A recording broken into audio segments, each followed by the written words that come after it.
So hello and welcome again to our channel Techie Mohiz. Subscribe and like our videos to get more content. तो friends आज हम शुरू करने वाले हैं हमारा नेक्स्ट चैप्टर नंबर 8 जो कि है लिस्ट मैनिपुलेशन। तो चलिए शुरू करते हैं। तो सबसे पहले मैं आपको बता देता हूँ कि लिस्ट क्या होती है। तो जैसे आप हम अपनी डेली लाइफ में कोई भी एक लिस्ट, कोई भी एक सामानों की लिस्ट क्रिएट करने जाते हैं तो उस टाइम आप उस लिस्ट में क्या करते हैं, उस लिस्ट में आप एक एक आइटम को ना कॉमा से सेपरेट करके लिखते जाते हैं। सेम कुछ इसी तरह पाइथन भी आपको लिस्ट ऑफर करता है अपनी लैंग्वेज में।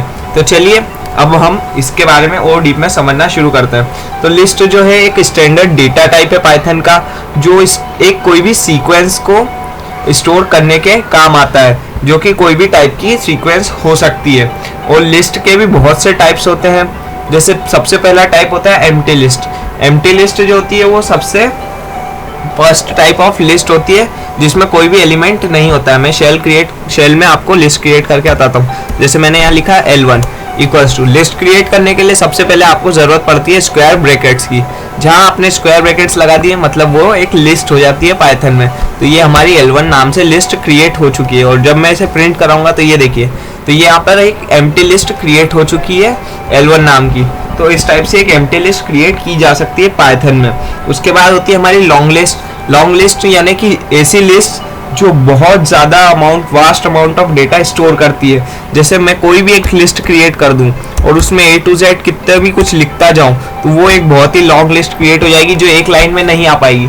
तो उसे हम लॉन्ग लिस्ट कहते रहते हैं। उसके बाद आती है हमारी नेस्टेड लिस्ट। तो नेस्टेड लिस्ट यानी लिस्ट के अंदर भी लिस्ट। जैसे अगर कोई एक लिस्ट बना दी मैंने, ये देखिए यहाँ पर नंबर्स की मैं एक लिस्ट बना दी। नंबर्स की लिस्ट बनाने के बाद अगर मैं उसी में एक और लिस्ट क्रिएट कर दूं तो उसे हम नेस्टेड लिस्ट कहेंगे। जैसे मैंने यहाँ पर 4, 5, 6, 7 लिख दिया, तो ये एक नेस्टेड लिस्ट का टाइप है। तो इस टाइप से एक नेस्टेड लिस्ट भी क्रिएट की जा सकती है। उसके बाद हमारे ये सिर्फ यही 3 टाइप की जो होती है लिस्ट होती है हमारी।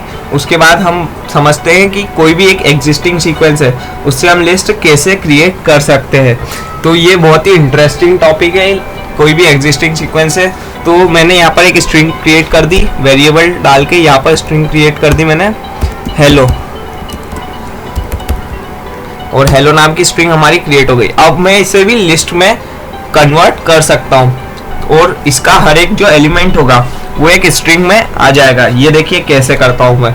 इसमें मैंने क्या किया, सबसे पहले कोई भी एक लिस्ट का वेरिएबल डाल दिया L3 इक्वल्स टू, और सिंपली हमें कुछ नहीं एक सिंटेक्स डालना है लिस्ट, और उसके अंदर हमें वो वाला वेरिएबल लिख देना है जिसमें ये सीक्वेंस स्टोर्ड है, और बस ये लिस्ट क्रिएट हो जाएगी। और मैं L3 प्रिंट कराऊंगा, ये देखिए हर एक स्ट्रिंग बन चुकी है यहाँ पर और लिस्ट क्रिएट हो चुकी है, क्योंकि यहाँ पर ये देखिए स्क्वायर ब्रैकेट्स लगे हुए हैं। तो इससे हम किसी भी टाइप की एग्जिस्टिंग सीक्वेंस, कोई भी एक सीक्वेंस से हम एक लिस्ट क्रिएट कर सकते हैं, जनरेट कर सकते हैं। तो ये बहुत ही इंटरेस्टिंग है।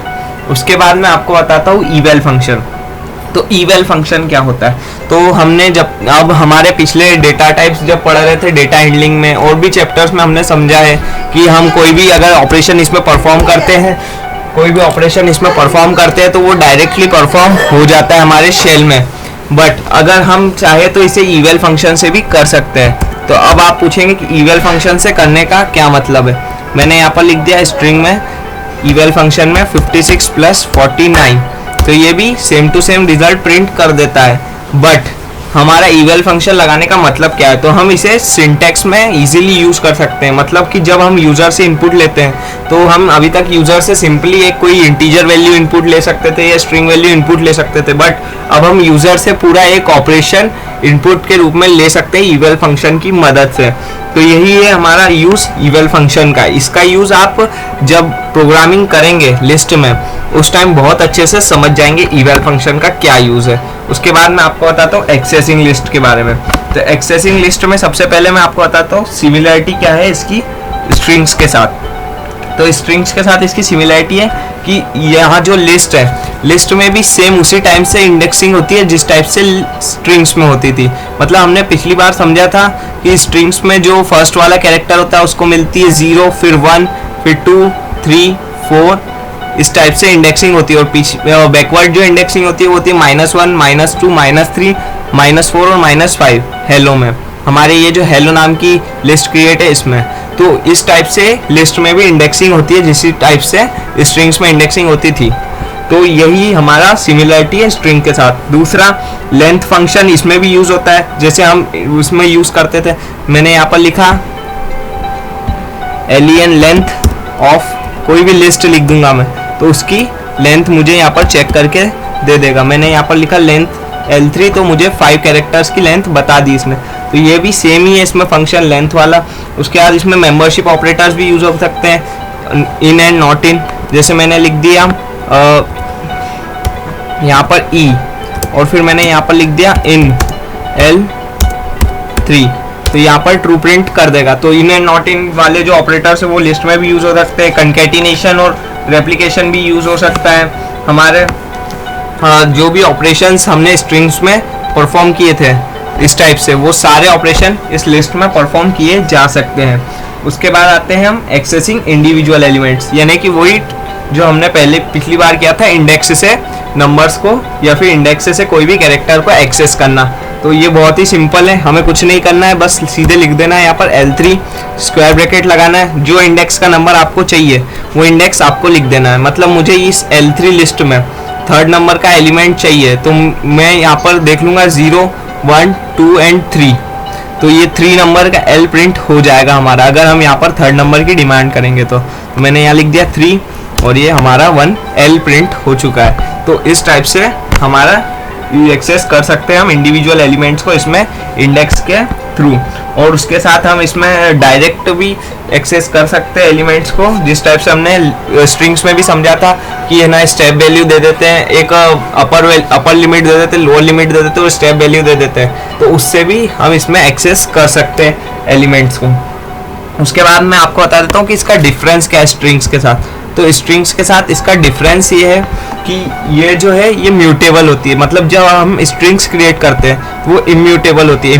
म्यूटेबल आप जानते हैं कि मैनिपुलेशंस परफॉर्म कर सकते हो, नहीं कर सकते। तो म्यूटेबल होती है मतलब कि इसमें कोई भी टाइप का मैनिपुलेशन परफॉर्म कर सकते हैं। मतलब एक बार लिस्ट क्रिएट हो गई तो उसमें हम कैरेक्टर्स को हटा और जोड़ सकते हैं, बट स्ट्रिंग्स में ऐसा कुछ भी पॉसिबल नहीं होता है। और यही एकमात्र रीज़न है इसका डिफरेंस फ्रॉम स्ट्रिंग्स। उसके बाद आती है ट्रेवर्सिंग अ लिस्ट। तो ट्रेवर्सिंग अ लिस्ट तो आप जानते ही है, पिछली बार भी मैंने समझाया था। सिंपली हमें कोई भी लूप का यूज़ करके और अगर हम उसके सारे आइटम्स को प्रोसेस करा दे तो उसे हम ट्रेवर्सिंग कहते हैं। तो मैं डायरेक्ट लिख देता हूँ फॉर ए इन L3, और फिर मैं यहाँ पर लगा देता हूँ कोलन, फिर मैं लिखता हूँ प्रिंट ए।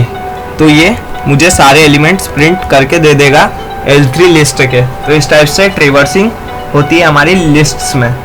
उसके बाद आती है हमारी कंपेयरिंग लिस्ट। तो कंपेयरिंग लिस्ट में हमारी बुक में लिस्ट के ऑपरेशंस दिए हुए हैं कि कौन सी लिस्ट किससे बड़ी होती है। तो उसमें इक्वलिटी ऑपरेटर्स के बारे में ज़्यादातर दिया हुआ है, तो ये आप बुक में से भी पढ़ सकते हो। और मैं भी आपको थोड़ा सा समझा देता हूँ कि इसमें क्या होता है कि जब हम एक कोई बड़ी लिस्ट लेते हैं और उसको कंपेयर करते हैं एक छोटी लिस्ट के साथ, तो उस टाइम वो उसकी मतलब वो इंडेक्स वाइज इंडेक्स कंपेयर करता है, और अगर वो ट्रू आता है तो वो ट्रू प्रिंट करता है, नहीं तो कि वो फॉल्स प्रिंट कर देता है। तो इंडेक्स के साथ कंपेयरिंग होती है, ये मैं आपको अगली वीडियो में ज़रूर बता दूंगा। तो तब तक के लिए सब्सक्राइब कीजिए हमारे चैनल को और लाइक कीजिए हमारी वीडियोस को, ऐसी ही वीडियोस देखते रहने के लिए, और हमारे चैनल के साथ बने रहें। So stay tuned, be happy and thank you.